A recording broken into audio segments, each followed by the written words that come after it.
স্বাগতন্য পক্ষে আপনাদের সাথে আছি আমি ইশরাত জাহান উর্মি। নারীর অধিকারের সংগ্রাম বা নিরন্তর মর্যাদা প্রতিষ্ঠার বিভিন্ন দিক নিয়ে আমরা এই অনুষ্ঠানে কথা বলি।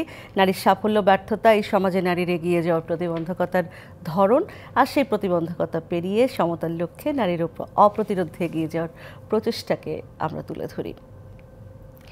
এবারে বাজেটে বেড়েছে জেন্ডার বাজেটের বরাদ্দ। নতুন অর্থবছরে 12,129 কোটি টাকা বাড়ানোর প্রস্তাব করা হয়েছে, কিন্তু বাজেটে বরাদ্দ বাড়লেও তা খরচ, সুষ্ঠু বণ্টন এবং বাস্তবায়ন নিয়ে সবসময় থাকে প্রশ্ন। এদিকে বেড়েছে বাল্যবিয়ের হার। পরিসংখ্যান ব্যুরো বলছে 2023 সালে 63% কিশোরীর বিয়ে হয় 18 বছরের কম বয়সে, যা গত বছরের তুলনায় বেশি। এখনও ভারত আর মালদ্বীপের তুলনায় আমাদের নারীরা শিক্ষায় পিছিয়ে। জেন্ডার বাজেটের টাকা তাহলে সঠিকভাবে খরচ হয় কি? আজকে অন্য পক্ষে আলোচনা, জেন্ডার বাজেটের টাকা কতটা সঠিকভাবে ব্যয় হয় এই বিষয়ে। সঙ্গে আছেন জাহাঙ্গীরনগর বিশ্ববিদ্যালয়ের অর্থনীতির বিভাগের শিক্ষক শর্মিন্দু নীলর্মী, তিনি আমাদের সঙ্গে যুক্ত হবেন, এবং আছেন বেসিসের সাবেক সিনিয়র ভাইস প্রেসিডেন্ট ফারহানা এ রহমান। ফারহানা এ রহমান, আপনাকে স্বাগত জানাচ্ছি। আশা করছি শর্মিন্দু নীলর্মী কিছুক্ষণের মধ্যেই আমাদের সঙ্গে যুক্ত হবেন। আমরা আসলে শর্মিন্দু নীলর্মীর কাছে বাজেট, জেন্ডার বাজেট কেমন হলো সেই বিষয়টি জানতে চাইব। আপনি যদি একটু আপনার সেক্টরের কথা বলেন, যে এবার বাজেটটা দেওয়া হলো পরশুদিন, আপনার সেক্টরের কি অবস্থা এবং সেই সাথে একজন নারী উদ্যোক্তা হিসেবে আপনি কি মনে করেন যে এই বাজেট কি কতখানি আসলে উদ্যোক্তা বান্ধব হয়েছে? প্রথমে বলছি, আপনি যে ইন্ট্রোডাকশনটা দিয়ে শুরু করলেন, আমি খুব মানে মন দিয়ে শুনছিলাম যে এই জায়গায় আমরা কতটুকু এগিয়েছি। একে তো আইসিটি সেক্টরের 2024-এর জুনে ট্যাক্স এক্সাম্পশন শেষ হয়ে যাওয়ার কথা ছিল, কিন্তু সেটাকে আরও 3 বছর বাড়ানো হয়েছে। যদি আইসিটি সেক্টর নিয়ে বলি, কিন্তু আমাদের আইসিটি সেক্টরে সেভাবে নারী উদ্যোক্তার সংখ্যা কিন্তু বাড়েনি বা বাড়ছে না। কিন্তু মেয়েরা কিন্তু লেখাপড়া করছে, মেয়েরা কিন্তু টেকনোলজিতে লেখাপড়া করছে, তারা আগ্রহী হচ্ছে। তাহলে কেন এই যে বরাদ্দর কথা বলা হলো, প্রচুর বরাদ্দ নারীদের, নারী বিষয়ক বিভিন্ন ট্রেনিং বলেন, শিক্ষা খাত বলেন, এমনকি ব্যবসার পুঁজি বলেন, সব জায়গায় কিন্তু বরাদ্দ আছে, কিন্তু এটা ডিসবার্সমেন্ট আমরা দেখি না। কেন দেখি না? আমরা কি শিক্ষায় পিছিয়ে আছি? আমার কখনোই মনে হয় না। যখন এসএসসি এইচএসসি রেজাল্ট বের হয় এবং আমরা হ্যাঁ টিভির পর্দায় কিন্তু মেয়েদের সেই হাস্যোজ্জ্বল জায়গাটা আমরা দেখি, কিন্তু আমরা কর্পোরেট সেক্টরে তাদেরকে আসতে দেখছি না। এবং এই যে বরাদ্দ থাকা সত্ত্বেও উদ্যোক্তা হওয়ার জন্য কেউ একটা লোনের জন্য অ্যাপ্লাই করতে সাহস করে ব্যাংকে কেন যেতে পারছে না? সেখানে আমার কাছে মনে হয় যে বাজেটের বরাদ্দটার সঙ্গে সঙ্গে আমাদের কিছু নীতি বা পলিসি সাপোর্টের বিষয় আছে, যেটা মেয়েদের জন্য আমাদেরকে কিছুটা সহজ না করলে এই শুধু বরাদ্দ দিয়ে আসলে এগিয়ে নিয়ে যাওয়া সম্ভব হচ্ছে না। কিন্তু পলিসি সাপোর্ট তো আমাদের দেশে, ধরেন এই যে ব্যাংকগুলোতে মেয়েদের জন্য, নারী উদ্যোক্তাদের জন্য আলাদা ডেস্ক খোলা, এমনকি তাদের জন্য লোন সুবিধা যেটিও পুরুষরা হয়তো পায় না, সেগুলোও তো আসলে করা হয়েছে। তাহলে সমস্যাটা আসলে কোথায় হচ্ছে? সামাজিক কোনো সমস্যা কি রয়েছে বলে মনে করেন? অ্যাকসেপ্টেন্সের তো অবশ্যই গ্রহণযোগ্যতার একটা বিষয় এখানে আছে। ব্যাংকে একজন নারী যদি কারো রেফারেন্স ছাড়া যায়, আমি জানি না তাকে কি প্রশ্ন করা হয়, কিন্তু আমি আন্দাজ করতে পারি। কারণ আজকে যেই জায়গাটাতে আমি বসে আপনার সাথে কথা বলছি, আমার হয়তো কিছু প্রুভেন ট্র্যাক রেকর্ড নিয়ে আমি যখন যাই, আমার ব্যাংকে একটা রেকর্ড তৈরি হয়েছে, আমার কোম্পানির একটা, মানে আমি কিছু জিনিস যেটা বছরের পর বছর ওনারা দেখতে পান। হ্যাঁ, কিন্তু যিনি নারী উদ্যোক্তা, নতুন 2-3 বছর 5 বছর ব্যবসা করছেন, ওনাকে কিন্তু এমন প্রশ্ন করা হয় যে প্রশ্নগুলোর মানেই উনি বুঝেন না। আমার কাছে এটা হচ্ছে প্রথম সমস্যা। ওনার কাছে হয়তো আমাদের কিন্তু মেয়েরা কিন্তু খুব, আমি যেটা মানে অন্যান্য সংস্থা, মানে ডাইরেক্ট সরকারের সহায়তা না, ছোট ছোট ক্ষুদ্র ঋণ যারা নেন, ওনারা কিন্তু এটা শোধ করেন। আমি একেবারেই তৃণমূল পর্যায়ের নারীদের কথা বলছি। কিন্তু যারা আইসিটি বিজনেস করতে আসেন অথবা লেখাপড়া করে ভালো ব্যবসা করতে আসেন, ওনাদের বিভিন্ন ধরনের স্কিলস থাকলেও ব্যাংকের কাছে যে এই প্রশ্নের উত্তরগুলো দেওয়াটা যে একটা দক্ষতা, সেই দক্ষতাটা কিন্তু ওনাদের নাই। তার কারণ হচ্ছে প্রশ্নটা ছুড়ে দেওয়া হয় তাকে বিব্রত করতে অথবা তাকে কোথাও আটকে ফেলার জন্য, যেটার উত্তর ওনার কাছে নাই। আমরা বাজেট নিয়ে আলোচনা করব। আমরা একটা বিরতির সময় পৌঁছে গেছি। বিরতি থেকে ফিরে আশা করি আমরা শর্মিন্দু নীলমণিকে আমাদের সঙ্গে পাবো। অনুপক্ষে একটা বিরতি নিচ্ছি, সঙ্গে থাকুন। আবারও স্বাগত অনুপক্ষে। আজ আমরা আলোচনা করছি জেন্ডার বাজেট টাকা কতটা সঠিকভাবে খরচ হয় সেই বিষয়ে। আজকে আমাদের সঙ্গে যুক্ত হয়েছেন এখন জাহাঙ্গীরনগর বিশ্ববিদ্যালয়ের অর্থনীতি বিভাগের শিক্ষক শর্মিন্দু নীলমণি এবং আছেন বেসিসের সাবেক senior vice president Farhana Rahman. Sharmindu Nilmoni, আমরা আসলে আপনার জন্য অপেক্ষা করছিলাম। এবারের বাজেট যদি খুব অল্প কথা আপনার কাছে জেন্ডার বাজেটটা আপনি যদি আমি দুঃখিত, আরো দুঃখিত, ফারহানার অ্যানালাইসিসটা আমি মিস করলাম। আমি সকাল থেকে পড়ছিলাম জেন্ডার বাজেটটা এবং এবার দেখলাম যে জেন্ডার বাজেটে খোল নলচে বদলে একটা রিপোর্ট হয়েছে, যেটা খুবই মানে পজিটিভ আর কি। আগে যেমন গতের মধ্যে কিছু রিপোর্টিং হতো না, প্রতিটা 44টা মন্ত্রণালয় রিপোর্ট করছে তারা কি কর্মসূচি দিচ্ছে, তার মধ্যে পরিচালনা ব্যয় এবং ডেভেলপমেন্ট ব্যয়। এবার দেখলাম যে সেটা না করে সরকার প্রথমেই স্বীকার করছেন যে কোথায় কোথায় আমাদের চ্যালেঞ্জ আছে এবং কোথায় কোথায় আমরা পিছিয়ে আছি, এবং গ্লোবাল ইন্ডিকেটর ধরেই আমরা যে গ্লোবাল লেভেলে জেন্ডার গ্যাপ ইন্ডেক্সে ভালো করেছি সেটা যে আসলে যথেষ্ট স্যাটিসফ্যাক্টরি না, সেইটারও কারণগুলো ব্যাখ্যা করেছেন, যেটা আমার কাছে খুবই ধনাত্মক মনে হয়েছে। যেমন এডুকেশন সেক্টরে আমরা যে ওই মাধ্যমিক পর্যায়ে যে আমরা গিয়ে ড্রপ আউট হচ্ছি, আমরা প্রাথমিক পর্যায়ে র্যাঙ্কিং 1 আর মাধ্যমিক পর্যায়ে র্যাঙ্কিং 116, সেগুলো কেন, সেগুলো বোঝার চেষ্টা করা হয়েছে। উচ্চশিক্ষাতেও এবং 10টা মন্ত্রণালয়কে তারা প্রাধান্য দিয়ে এইবারের জন্য 10টা মন্ত্রণালয়কে একেবারে ডিটেইলে বাজেটের চ্যালেঞ্জ সহ কিভাবে কিভাবে কর্মসূচি নিবে সেই কর্মসূচিগুলো করা হয়েছে। সবচেয়ে উল্লেখযোগ্য হচ্ছে ওনারা জেন্ডার ফাইন্যান্স ট্র্যাকিং বলে একটা মডেল তৈরি করেছেন, প্রবর্তন করেছেন, যেই মডেলটা আমাদের যে অ্যাকাউন্টিং সিস্টেম আছে ইবাইস প্লাস অ্যাকাউন্টিং সিস্টেম সেটার সাথে একীভূত হয়েছে। অর্থাৎ আরসিজিপি মডেলে আমরা যে গত কয়েক বছর করছিলাম সেটা কিন্তু ইবাস প্লাসের সাথে একীভূত ছিল না। ফলে আমরা একীভূত না হওয়ার কারণে আমরা যখন পারফরমেন্স ইন্ডিকেটর দেখতে চাইতাম রিভাইজ বাজেটে, তখন সেটা দেখা সম্ভব ছিল না।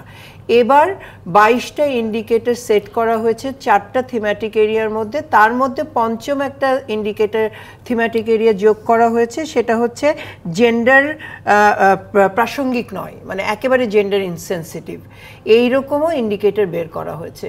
করে বলা হয়েছে যে 6টা স্টেপ এবং উদাহরণ দেয়া আছে কোন কোন দেশ কোন কোন ধরনের স্টেপ ফলো করা হয়, সবগুলোকে একত্রিত করে ওনারা একটা 6টা স্টেপের একটা অ্যাকাউন্টিং মেথড বের করেছেন, যেটার সাপেক্ষে ওনারা এবারকার অ্যালোকেশন দেখাতে পেরেছেন।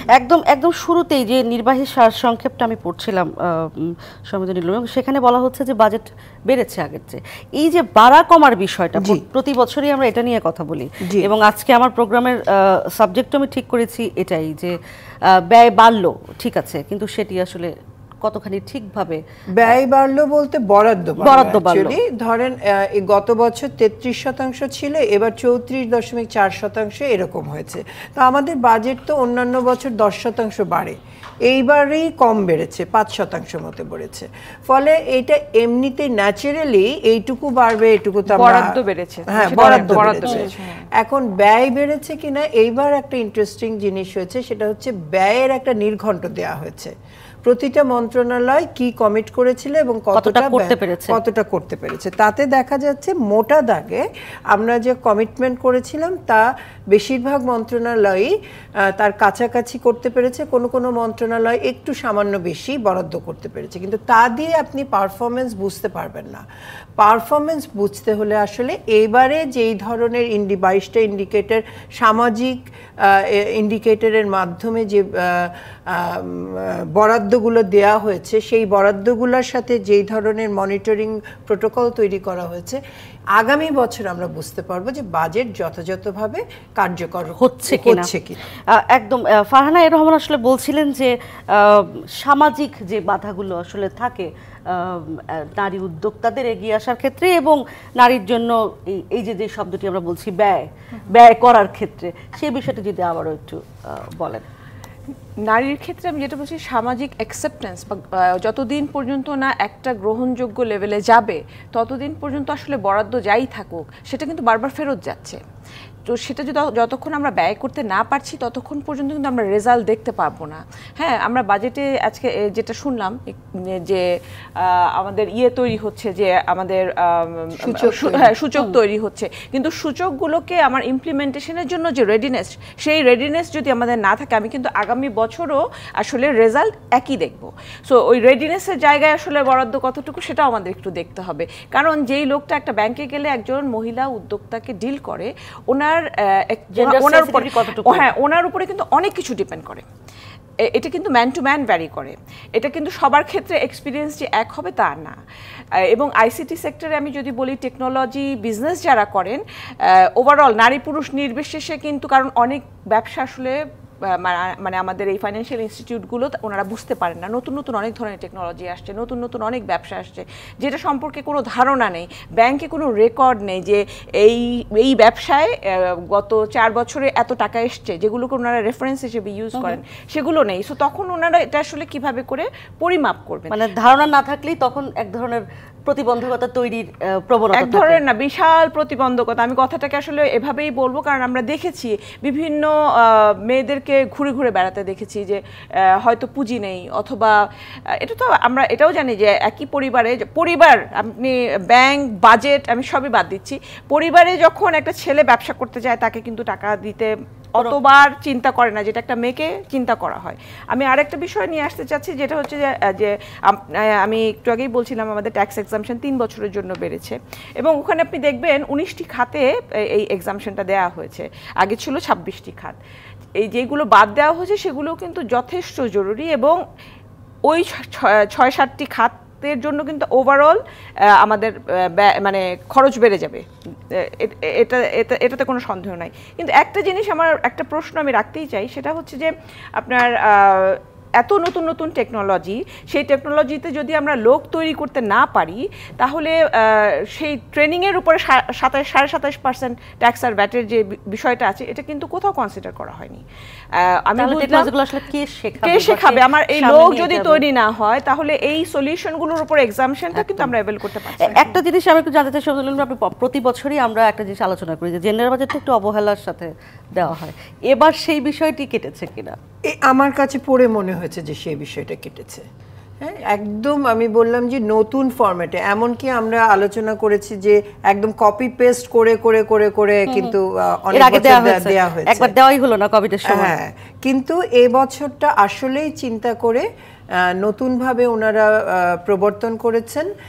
পুরো জিনিসটাই আসলে স্ট্রাকচারটা বদলে গেছে, এবং ওনারা কিন্তু চেষ্টা করেননি 44টা মন্ত্রণালয়ের বিস্তারিত বর্ণনা দিতে। ওনারা যেটুকু পেরেছেন এই সময়কালে 10টা মন্ত্রণালয়, সেটাকেও প্রায়োরিটাইজ করেছেন, এবং তার মধ্যে কৃষি আছে, শিক্ষার 3টা মন্ত্রণালয় আছে, সমাজ কল্যাণ আছে, মহিলা ও শিশু আছে, এগুলোকে ওনারা প্রায়োরিটাইজ করে ওনারা চেষ্টা করেছেন হচ্ছে বিস্তৃত আকারে বলবার জন্য। আমি মনে করি অন্তত পক্ষে এই যে একটা ব্রেক থ্রু হলো, এরপরে তো সবসময় আপনার ইমপ্রুভমেন্টের জায়গা থাকে, কিন্তু এবারে ওনারা চিন্তা করেছেন, কাজ করেছেন এটার উপরে।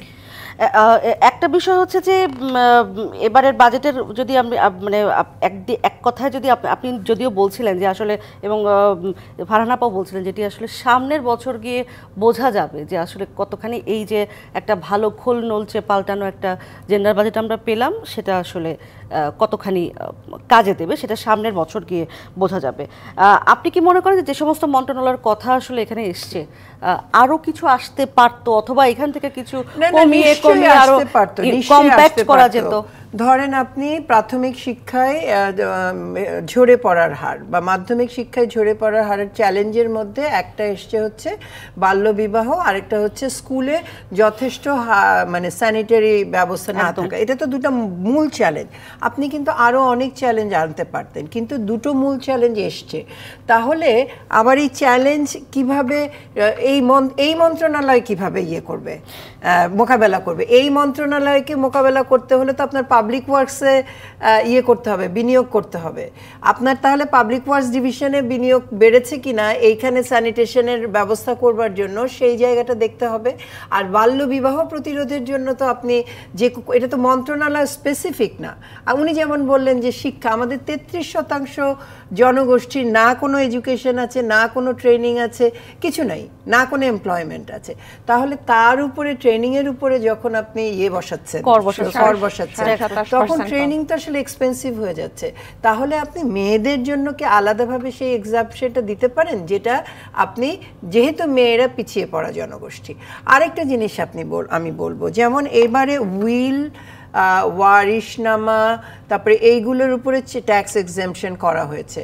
আমরা জানি অনেকেই, যেহেতু আমাদের ওয়ারিশে মুসলিম আইনে এক ধরনের, নারীকে দিতে হলে, মেয়েদেরকে দিতে হলে হেবা করতে হয়। তো এই যে অনেক সময় গিফট, অনেক ব্যবসায়ী নারী, আমি শুনেছি কথা যে বাবা মা যে গিফট হিসেবে দিবেন তার স্টার্ট ক্যাপিটালে, সেখানেও কিন্তু অনেক ধরনের ইয়ে চলে আসে, প্রতিবন্ধকতা চলে আসে। এইসব ক্ষেত্রে আমি মনে করি যে দেখেন, এটা গণহারে না করে আপনি রাষ্ট্রের তো রাজস্ব আয় বাড়াতে হবে। গণহারে এই সমস্ত শুল্ক বাদ না দিয়ে আপনি নারীর ক্ষেত্রে এই বিশেষ শুল্কের প্রণোদনাগুলো, যেখানে শুল্ক থাকবে না, এইগুলো দিলে হচ্ছে কি নারীর জন্য একটা বাড়তি ইনসেন্টিভ তৈরি হয়। আর ফারহানা যেটা বললেন, ব্যাংক শুধু ব্যবসায়ীদের জন্য কেন, আমরা সাধারণ মানুষ একটা সাধারণ প্রশ্ন যখন করি, তখনই তো এই যে নাম করা শিডিউল ব্যাংকগুলো, কমার্শিয়াল ব্যাংকগুলো অনেক উত্তর দিতে পারেন না। ফলে ব্যাংকিং সেক্টর তো একটা আলাদা একটা, মানে ওটা বলার জন্য আবার আলাদা করে আরেকদিন বসতে হবে। ফারহানা রহমান, আপনার কাছে মানে যে প্রশ্নটা বারবারই আমি করছি, যে যেই সেক্টরে আপনি কাজ করেন, একটু মনে হয় যে মেয়েদের জন্য একটু আনকমন, বা মেয়েরা এখনো আসছে না, কিন্তু আপনি বলছেন যে প্রযুক্তিতে এখন মেয়েরা পড়াশোনা করছে, কিন্তু শেষ পর্যন্ত যখন ব্যবসা করার সময়টা আসে, সেই সময়টা তাদেরকে আর পাওয়া যাচ্ছে না, সামাজিক কারণেই আমরা পাচ্ছি না। এইখানে যদি আমি বলি যে বাজেটের যদি কোনো এই ধরনের কোনো প্রণোদনা, যে কারণ আমরা জানি সামনের পৃথিবী প্রযুক্তির পৃথিবী, তো সেখানে কি কোনো উপকার হতো কিনা, একদম আলাদা করে স্পষ্ট করে যদি কিছু বলা থাকতো। আমার মনে হয় যে মেয়েদেরকে আপনার আনতে হলে, লেখাপড়ায় দেখেন, আমি আগেও বলেছি, লেখাপড়ার জায়গাটাতে কিন্তু মেয়েরা এগিয়ে আসছে। যাদের মিনিমাম মধ্যবিত্ত পরিবার বলেন আর উচ্চবিত্ত বলেন, এরা কিন্তু উচ্চশিক্ষিত হচ্ছে, কিন্তু আমরা কর্পোরেট সেক্টরে ওনাদেরকে কেন দেখছি না, আমরা কেন তাদেরকে এন্টারপ্রেনার হিসেবে পাচ্ছি না? এর মূলে অ্যাকসেপ্টেন্সের জায়গাটা তৈরি করার জন্য কিন্তু ওই জায়গাটাকে সাজাতে হবে, কিন্তু এখানে প্রচুর ইনভেস্টমেন্ট দরকার। আমরা একটা ছেলেকে অথবা একটা মেয়েকে যদি সমানভাবে মানে সুযোগ সমতার জায়গাটা তো আমরা চেয়েছি, কিন্তু এখন আমার কাছে মনে হয় এই জায়গাটা উত্তরণের জন্য, মেয়েদেরকে এগিয়ে দেওয়ার জন্য, এদের টেকনোলজি সেক্টরে বিজনেস করার জন্য আমরা কিছু ইনভেস্টমেন্ট কেন করছি না, বা টেকনোলজিতে লেখাপড়া করবে যারা, তাদেরকে আমরা কিছু স্পেশাল ফ্যাসিলিটিস আমরা দিতে পারি। তাহলে কিন্তু, কারণ এই টেক ইন্ডাস্ট্রি কিন্তু মেয়েদের জন্য ইন্ডাস্ট্রি। আমরা বলি মেয়েরা এই কাজ করতে পারবে না, ওই কাজ করতে পারবে না, কারণ আমাদের পারিবারিক অনেক ধরনের প্রতিবন্ধকতার বিষয়গুলো আছে, আমাদেরকে দেখতে হবে, এই রেসপন্সিবিলিটি আমাদেরই। কিন্তু এই ইন্ডাস্ট্রি হচ্ছে সেই জায়গা যেখানে বসে কিন্তু একটা মেয়ে খুব অনায়াসে কাজ করতে পারে, এবং সঙ্গে পারিবারিক যে দায়িত্ব তার আছে সেটাও কিন্তু সে সুন্দর করে পালন করতে পারে। এবং এখানে পটেনশিয়াল যে আছে, এটা তো সরকার বারবার করেই তার কাজের মাধ্যমে ওনারা যে বুঝতে পারছেন, সেটা কিন্তু ওনারা প্রকাশ করছেন। যেমন এই 3 বছর বাড়ানোটাও কিন্তু আমি বলবো সেটারই একটা বহিঃপ্রকাশ। কিন্তু মেয়েদের জন্য আলাদা করে আমরা এই সেক্টরে নিয়ে আসার জন্য আমাদের অবশ্যই ইনভেস্টমেন্ট করতে হবে, কারণ আমি শুরুতে বলেছি পারিবারিকভাবে একটা ছেলে ব্যবসা করতে চাইলে পুঁজির অভাব হয় না, কিন্তু একটা মেয়ের কিন্তু পুঁজির অভাব হচ্ছে। ওর নলেজ থাকলে, ওর স্কিল থাকলেও ও টাকার জন্য হয়তো ওই ব্যবসাতে যেতে পারছে না। তো ইনভেস্টমেন্ট একটা লাগবে আমাদের, এটা হচ্ছে নাম্বার 1। আর নাম্বার 2 হচ্ছে আমাদের মেয়েদের অ্যাকসেপ্টেন্সের জায়গাটা তৈরি করার জন্য, যারা তাদেরকে ডিল করবে সেই মানুষগুলোকে তৈরি করে সেই জায়গায় বসাতে হবে। সেটা তো একেবারেই আসলে সামাজিক ফান্ডামেন্টাল। একেবারেই একটা জিনিস সমাধান আপনি প্রথমেই বলছিলেন যে এবারে স্বীকার করে নেওয়া হয়েছে যে কোথায় কোথায় আসলে গ্যাপগুলো রয়েছে, অনেকখানি বাল্যবিয়ের বিষয়টা, বলা হ্যাঁ, হয়েছে। এবং এই যে শিক্ষায় এখনো শ্রীলঙ্কা এবং মালদ্বীপ থেকে পিছিয়ে আছে, এটা একদম শুরুতেই বলা আছে। এই স্বীকার করার প্রবণতাটা, এটাকে আমরা আসলে আমার মনে হয় যে কি বলে সাধুবাদ জানানো উচিত। হ্যাঁ, একদমই, আমি তো সাধুবাদ এবং স্বাগত জানাই এই প্রবণতাকে। আমরা বারবারই বলছি যে এটা না করলে আমি তো বুঝবোই না যে আমি কোথায় পিছিয়ে আছি। আমাকে বাস্তবতাটা স্বীকার করতে হবে, শুধু জেন্ডার বাজেটে না, আমার ব্যাংকিং সেক্টরেও স্বীকার করতে হবে, আমার পুরো অর্থনীতিতেই স্বীকার করতে হবে। আমরা কিন্তু দেশের সবাই অংশীজন, আমরা দেশটাকে ভালোই করতে চাই, একসঙ্গে মিলেই আমরা আরেকটা জায়গায় পৌঁছাতে চাই। ফলে কোথায় আছি এই জিনিসটা জানাটা আমাদের খুব জরুরি। এবং যদি একদম শেষের দিকে আমরা চলে এসেছি, যদি একটু বলেন যে কতখানি আসলে আশাবাদী হতে পারি, যেহেতু জিনিসটা আপনি বলছেন যে এবার খোল নলচে পাল্টে একটা নতুন ধরনের জেন্ডার বাজেটের মধ্যে আশাবাদী কতটা হতে পারি? একজন সরকারি কর্মকর্তা যিনি একদমই জেন্ডার অ্যাওয়ার না ধরেন, কিন্তু তিনিও যখন ইবাস সিস্টেমে তার এই কর্মসূচিটাকে 22টা ইন্ডিকেটরের আওতায় যুক্ত করতে হবে, তার পারফরমেন্সও কিন্তু নির্ভর করবে হচ্ছে এটার উপরে। ফলে উনার চিন্তাটা তখন অনেকখানি আলো পাবে। আমি বলবো না যে পুরো ওনারটাও, হ্যাঁ, প্রভাবিত হবে। ফলে এটা খানিকটা এগোবে তো অবশ্যই। ফারহানা রহমান, আপনার কাছেও একদম শেষ কমেন্ট যদি আপনি করেন যে এই বাজেটের উপরে আপনার জায়গা। যেহেতু ওনারা স্ট্রাকচার চেঞ্জ করেছেন, অবশ্যই এটা ইমপ্রুভমেন্টের জায়গা আছে। আমি যেগুলো বলছি সেগুলো হয়তো এক বছরেই হবে না, কিন্তু যেহেতু চিন্তা ভাবনার জায়গাটা পরিবর্তন হওয়া শুরু করেছে। এবং আরেকটা বিষয় আমি বলতে চাই, যে কোনো সমস্যায় শুধু পুরুষদের মতামত নিয়ে আমরা যখন পলিসি তৈরি করছি, তখন কিন্তু এক অংশ আসলে অন্ধকারেই থেকে যাচ্ছে। মেয়েরা একটা জিনিস একভাবে দেখে, ছেলেরা কিন্তু আরেকভাবে দেখে। দুটো জিনিস যখন যে কোনো সমস্যার সমাধানে এক জায়গায় আসবে, তখনই কিন্তু আসলে পরিবর্তনটা চোখে পড়বে। তো আমি মনে করি যে আমাদের যে 51% নারী, সেই নারী বিভিন্ন জায়গায় কন্ট্রিবিউট করার সুযোগ তৈরি করতে হবে। শুধুমাত্র যে জেন্ডার ব্যালেন্স করার জন্য একটা মেয়েকে রেখে দিলাম সেই জিনিসটা না, ওনারা কিন্তু এখন কন্ট্রিবিউট করার মতো জায়গায় আছে, শুধু ওনাদেরকে সেই সুযোগটা তৈরি করে, মানে টোকেন হিসেবে কোথাও একেবারে রাখার যে বিষয়টি, সেটি না। আপনাকে জাস্ট একটা উদাহরণ দিই, ভারতে যখন প্রথম এটা শুরু হয়, তাহলে ভারতের প্ল্যানিং কমিশনে ভারতে একাডেমিয়া এবং অ্যাক্টিভিস্ট নারীদেরকে নিয়ে একটা জেন্ডার ওয়াচ সেল ছিল, যারা এইটা প্রতি বছর মনিটর করত। আমার মনে হয় যে এটা কেন্দ্রীয়ভাবে করাটা ভালো হবে, অন্তত প্রথম কিছুদিন। অনেক ধন্যবাদ সমাধানী লর্মী এবং ফারহানা রহমান। বাজেট যতটুকু আমরা জেন্ডার বাজেটে খুব একটা আলোচনা কিন্তু কোথাও আলাদা করে হয় না, আমরা চেষ্টা করি সেটা অন্তত আমাদের মাধ্যমে যতটুকু তুলে ধরা যায়, এবং সেই সাথে সাধুবাদ হোক আর যেটার সমালোচনা হোক আমার করার চেষ্টা করি। ধন্যবাদ অনেক সমাধানী লর্মী এবং ফারহানা রহমান সময় দেওয়ার জন্য। এই ছিল আজকের অন্য পক্ষে। থাকুন টিভি নিউজের সঙ্গে।